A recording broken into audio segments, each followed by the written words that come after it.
Assalamualaikum warahmatullahi wabarakatuh.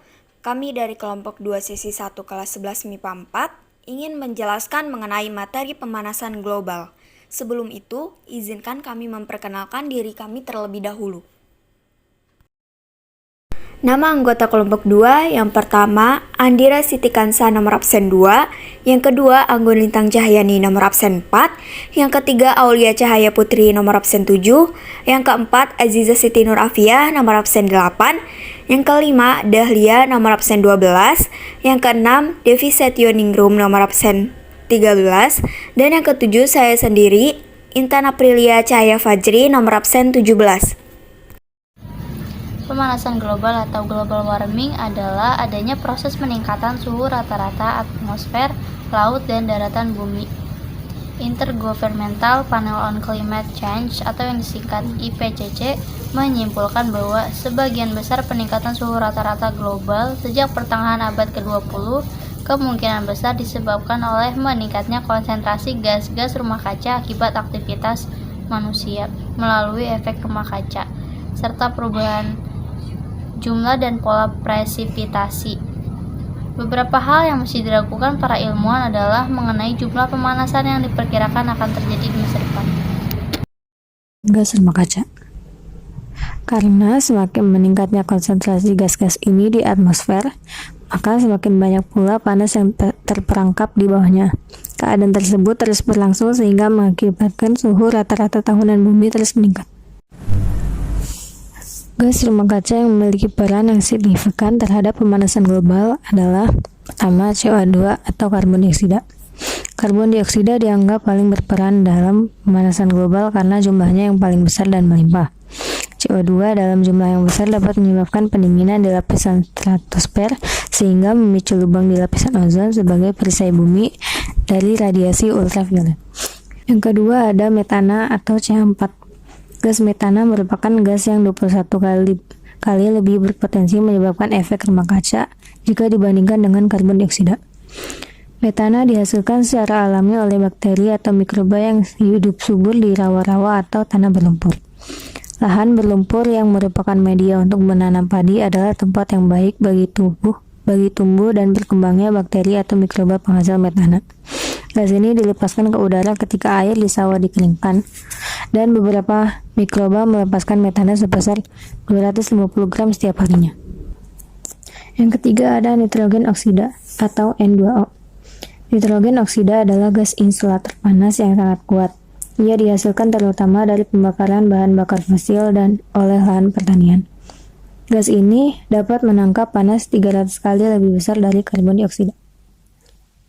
Yang keempat ada klorofluorokarbon atau CFC. Gas ini dihasilkan oleh pendingin-pendingin yang menggunakan freon seperti kulkas, AC, dan lain-lain. CFC ini menyerang ozon.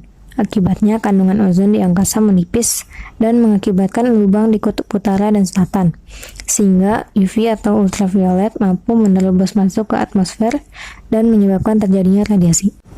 Yang kelima ada hidrofluorokarbon atau HFCS. Gas ini juga dihasilkan oleh pendingin-pendingin yang menggunakan freon seperti kulkas, AC, dan juga terbentuk selama manufaktur berbagai produk, termasuk busa untuk insulasi, perabotan atau furnitur, dan tempat duduk di kendaraan, dan dapat menimbulkan pemanasan global. Yang keenam ada sulfur heksafluorida atau SF6. Konsentrasi gas ini di atmosfer meningkat dengan sangat cepat. Walaupun masih tergolong langka di atmosfer, tetapi gas ini mampu menangkap panas jauh lebih besar dari gas-gas rumah kaca yang telah dikenal sebelumnya. Hingga saat ini sumber industri penghasil gas ini masih belum teridentifikasi. Penyebab dari pemanasan global. Yang pertama, polusi karbon dioksida dari pembangkit listrik bahan bakar fosil. Sampai sekarang ini, negara kita masih menggunakan bahan bakar fosil seperti batu bara, gas alam, dan minyak bumi. Batu bara banyak digunakan oleh perusahaan pembangkit listrik tenaga uap. Kalau kamu pernah melihat langsung, asap yang keluar dari cerobong itu warnanya hitam, dan asap tersebut sangat berbahaya bagi kesehatan bumi dan manusia. Karena bahan bakar fosil juga mengandung gas karbon dioksida. Padahal untuk membangkitkan listrik, kita bisa menggunakan panel surya yang mengandalkan sinar matahari, mengandalkan kincir angin, atau bahkan tenaga air. Kalau penggunaan energi fosil bisa dikurangi sampai benar-benar bisa digantikan oleh energi lainnya yang lebih baik dan dapat diperbaharui, maka pemanasan global pun bisa ditanggulangi. Yang kedua, polusi karbon dioksida dari pembakaran bahan bakar untuk transportasi. Salah satu penyumbang terbanyak terjadinya pemanasan global adalah polusi kendaraan bermotor. Asap kendaraan bermotor yang berbahan bakar bensin mengandung gas karbon dioksida yang merupakan gas rumah kaca. Tingginya konsentrasi karbon dioksida akan meningkatkan efek rumah kaca yang menyebabkan lebih banyak panas yang terperangkap, sehingga bikin bumi kita jadi makin panas. Semakin banyaknya populasi manusia di negara ini, semakin meningkat pula penggunaan kendaraan bermotor bahan bakar bensin. Maka dari itu, kita harus benar-benar bijak dalam hal penggunaan kendaraan. Yang ketiga, gas metana dari peternakan dan pertanian. Gas metana mempunyai 25 kali lipat dibandingkan karbon dioksida dalam menghasilkan pemanasan global. Sumber gas metana ternyata dapat dijumpai di lahan pertanian, pembuangan sampah, dan peternakan. Di peternakan sapi, gas metana merupakan produk sampingan dari proses alami di mana kebanyakan sapi bersendawa, keluar gas, dan dari kotorannya. Emisi gas metana yang dihasilkan dalam rumen ternak seperti sapi ini menyumbangkan lebih dari 14,5% emisi gas rumah kaca tahunan dari aktivitas antropogenik atau kegiatan yang dilakukan oleh manusia.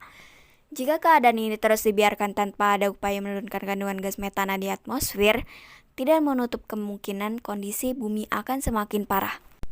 Yang keempat, aktivitas penebangan pohon. Pohon mempunyai fungsi yang sangat penting dalam upaya meredam kenaikan gas rumah kaca penyebab utama pemanasan global. Pohon menyerap karbon dioksida yang dihasilkan oleh kegiatan-kegiatan yang dilakukan manusia dan makhluk hidup lainnya. Jikalau pohon tidak dimanfaatkan sebaik-baiknya, tidak sedikit pula makhluk yang akan kena dampaknya. Dan yang kelima, penggunaan pupuk kimia yang berlebihan. Penggunaan pupuk kimia dalam pertanian dapat memicu terjadinya pemanasan global karena pembuatannya mengemisikan gas karbon dioksida. Selain menggunakan nitrogen, pupuk kimia juga menggunakan senyawa amonia. Amonia dibuat pada tekanan tinggi di bawah suhu tinggi sehingga membutuhkan banyak energi dalam pembuatannya. Energi tersebut didapat dari pembakaran bahan bakar fosil seperti batu bara dan gas. Pembakaran bahan bakar tersebut mengemisikan karbon dioksida. Artinya, makin banyak pupuk kimia dibuat, makin banyak juga karbon dioksida yang diemisikan. Adapun, karbon dioksida adalah gas rumah kaca yang memicu pemanasan global. Pertama, ketidakstabilan iklim. Dampak-dampak pemanasan global diantaranya adalah iklim mulai tidak stabil. Pada pegunungan di daerah subtropis, bagian yang ditutupi salju akan semakin sedikit serta akan lebih cepat mencair. Musim tanam akan lebih panjang di beberapa area. Suhu pada musim dingin dan malam hari akan cenderung untuk meningkat. Daerah hangat akan menjadi lebih lembab karena lebih banyak air yang menguap dari lautan. Kelembapan yang tinggi akan meningkatkan curah hujan secara rata-rata sekitar 1% untuk setiap derajat Fahrenheit pemanasan. Artinya, curah hujan di seluruh dunia telah mencapai sebesar 1% dalam 100 tahun terakhir ini. 2. Meningkatnya permukaan air laut. Cairnya es di daerah kutub telah menyebabkan volume air laut akan bertambah.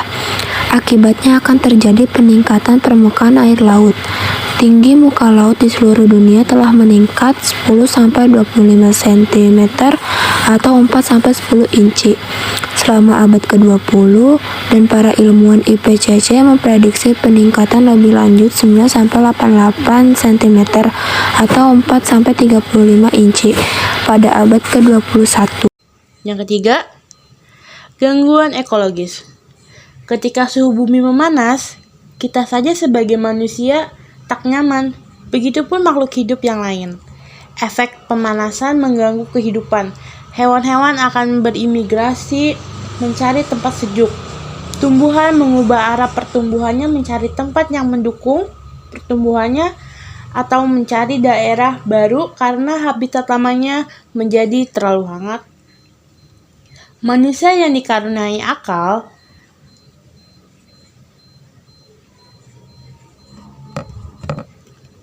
mungkin akan meminimalisir panas yang muncul. Namun, makhluk lain tentu tidak. Hewan dan tumbuhan bisa jadi menjadi punah karena tidak mampu beradaptasi. Yang keempat, penyebaran penyakit. Perubahan cuaca yang ekstrim dan peningkatan permukaan air laut akibat mencarnya es kutub utara dapat menyebabkan penyakit yang berhubungan dengan bencana alam seperti banjir, badai, dan kematian akibat trauma. Pergeseran ekosistem, seperti meningkatnya kejadian demam berdarah karena munculnya daerah ekosistem baru untuk nyamuk untuk berkembang biak. Dengan adanya perubahan iklim, maka ada beberapa spesies vektor penyakit, virus, bakteri, plasmodium menjadi lebih resisten terhadap obat tertentu. Selain itu, dapat diprediksi bahwa ada beberapa spesies yang secara alamiah akan terseleksi ataupun punah karena adanya perbuahan ekosistem yang ekstrim ini. Hal ini juga akan berdampak pada peningkatan kasus penyakit tertentu seperti kemarau panjang, kebakaran hutan, yang berkaitan dengan musim hujan tidak menentu. Berikut ini merupakan contoh dari dampak pemanasan global. Pencegahan pemanasan global. 1. Tidak menebang pohon sembarangan. Pohon merupakan penghasil gas O2 atau oksigen terbesar di dunia dan menyerap gas CO2 atau karbon dioksida. Semakin berkurang pohon akan menyebabkan gas CO2 dapat dengan leluasa menyebar. Jaga hutan dengan baik sehingga gas O2 bertambah. 2. Melalui reboisasi, banyak tindakan yang manusia lakukan seperti merusak hutan hanya untuk mencari keuntungan sesaat. Tanpa disadari, hutan berfungsi sangat vital bagi manusia. Solusinya adalah dengan tegas penerapan undang-undang tentang perhutanan dan melakukan reboisasi terhadap hutan yang sudah gundul. 3. Mengurangi penggunaan kendaraan pribadi. Setiap kendaraan berbahan bakar minyak akan mengeluarkan gas pembuangan berupa CO2 dan CO. Gas-gas ini dalam jumlah yang besar akan mengakibatkan timbulnya efek gas rumah kaca yang akhirnya membuat pemanasan global semakin parah. Gunakanlah kendaraan pribadi pada saat benar-benar membutuhkannya. 4. Menggunakan kendaraan ramah lingkungan. Contoh kendaraan ramah lingkungan yaitu yang berenergi listrik. Energi listrik tidak menggunakan bahan bakar minyak, maka dari itu tidak perlu risau jika harga bahan bakar minyak naik. 5. Menanam pohon di pekarangan rumah. Tanaman memiliki daun hijau dan memiliki potensi menghasilkan oksigen. Jika semua masyarakat menanam tanaman, maka kebutuhan oksigen sedikit demi sedikit akan terpenuhi. Dan konsentrasi gas karbon dioksida di atmosfer akan berkurang. 6. Efisiensi penggunaan energi. Efisiensi energi adalah tujuan untuk mengurangi jumlah energi yang dibutuhkan untuk menyediakan produk dan layanan. Misalnya, isolasi rumah memungkinkan bangunan untuk lebih sedikit menggunakan energi. Perbaikan dalam efisiensi energi umumnya dicapai dengan mengadopsi teknologi atau proses produksi yang lebih efisien. Menurut International Energy Agency, meningkatnya efisiensi energi pada bangunan, proses industri dan transportasi dapat mengurangi sepertiga kebutuhan energi dunia pada tahun 2050. Tentu saja hal ini akan mengurangi emisi gas rumah kaca yang berbahaya yang berkontribusi terhadap perubahan iklim. 7. Sumber energi alternatif. Nuklir adalah salah satu sumber energi yang ramah lingkungan. Bahkan, polusi yang ditimbulkan energi nuklir jauh lebih kecil dibanding polusi energi fosil. Artinya, pemanasan global akibat polusi energi fosil dapat diatasi dengan tenaga nuklir. Produksi energi nuklir tidak memancarkan asap, maka tidak ada polusi udara. Namun, pembuangan limbah radioaktif merupakan masalah besar. Reaktor nuklir menggunakan uranium sebagai bahan bakar. Reaksi fisi dari sejumlah kecil uranium menghasilkan sejumlah besar energi. Menggunakan energi tidak tergantung pada bahan bakar minyak yang harus senantiasa ditambang. Jadi kesimpulannya adalah setelah kita mengetahui dampak yang akan timbul dari pemanasan global, pastinya akan membahayakan kita semua. Maka dari itu sudah sepatutnya kita semua menyadari bahwa selalu melindungi lingkungan dimanapun kita berada, supaya sumber daya yang kita rasakan bisa dinikmati anak dan cucu kita nanti. Sebelum saya mengakhiri video ini, ada sedikit kata-kata bijak nih untuk kalian semua. Pemanasan global itu nyata, dan aktivitas manusia adalah penyebab utamanya. Konsekuensinya terutama negatif dan menuju bencana, kecuali kita bertindak. Namun, kabar baiknya adalah kita bisa menghadapi tantangan ini belum terlambat. dan kami memiliki semua yang kami butuhkan untuk memulai. Let's save the earth. Mari selamatkan bumi. Mari selamatkan bumi. Mari selamatkan bumi. Mari selamatkan bumi. Mari selamatkan bumi. Mari selamatkan bumi. Mari kita selamatkan bumi. Sekian dari kami mengenai materi pemanasan global. Kurang lebihnya mohon dimaafkan. Wassalamualaikum warahmatullahi wabarakatuh.